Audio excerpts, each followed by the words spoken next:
So, itong video na to, ito naman, may nagtatanong naman, anong chords nung dilaw? O may nagtatanong kasi yung tabs. Pakita ko na lang paano nyo siya pwedeng tugtugin. Sa simpleng paraan or kung saan kayo komportable dito sa mga papakita. So, simple lang kasi yung kanta na yan. Ulit-ulit lang siya. So, simulan natin sa, ang chords niya is A. A.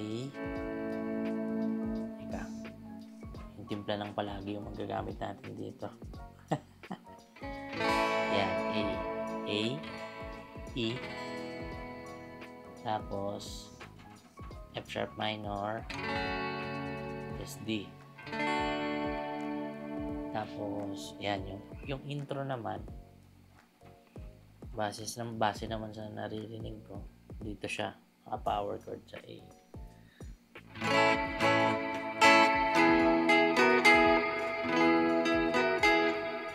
Ito, nalagay nyo yung pinky nyo sa 11th fret ng G string. So A, intro to Tapos yung E, power chord ng E. So naka-bar yan. Bar, bar. Kung hirap kayo, gaganyan nyo. Tapos huwag nyo nang ganunin. Pero kung sanay na kayo, pwede nyo ganun. Pero kung hirap talaga kayo, pwede nyo power chord lang. Yung strum na lang. Tapos, pagdating ng verse, naka siya, palm mute.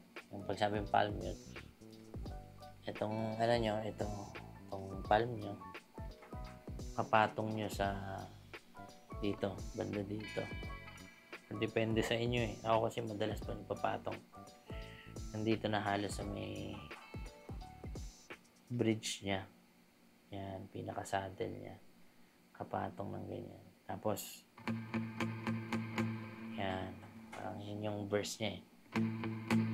A.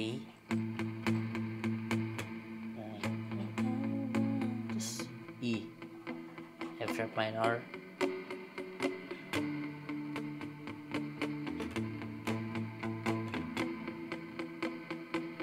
Tapos, D.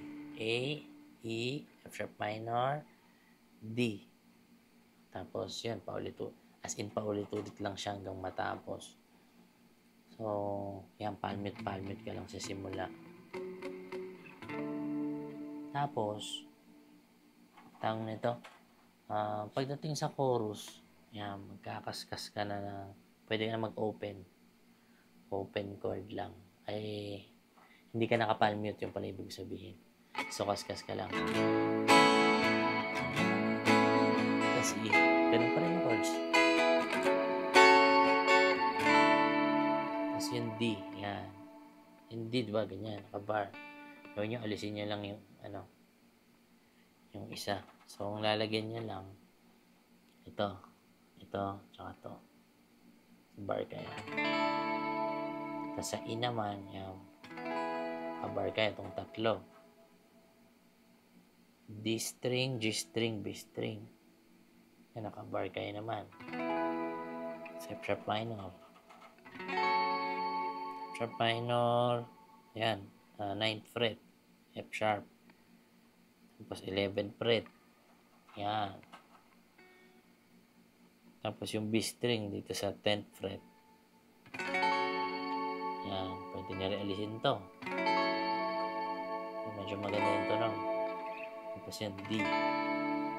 So, paulit-ulit lang siya. So, kung saan na lang kayo komportable, yun yung gamitin yung chords. Kung nahirapan kayo, pwede kayo dito sa baba. A, E.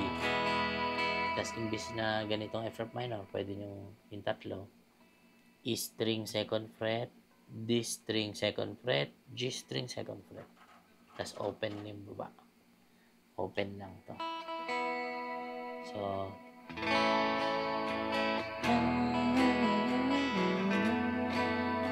tapos D.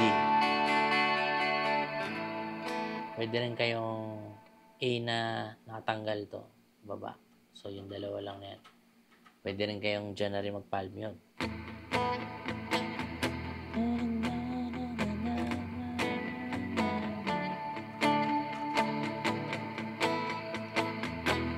So, yan. Nasa sa inyo kung saan kayo komportable. Pero, ganun lang yung chords niya. A, E, F sharp minor, tapos D. As in, paulit-ulit lang. So, yun quiz. Yun yung chords ng dilaw. Sana nakatulong. Pag may tanong ka pa, comment mo lang. Halimbawa, meron kang kanta na gusto mong malaman yung chords. Kapain natin, tapos share ko ulit sa inyo. So, yan. Maraming salamat, quiz. Peace.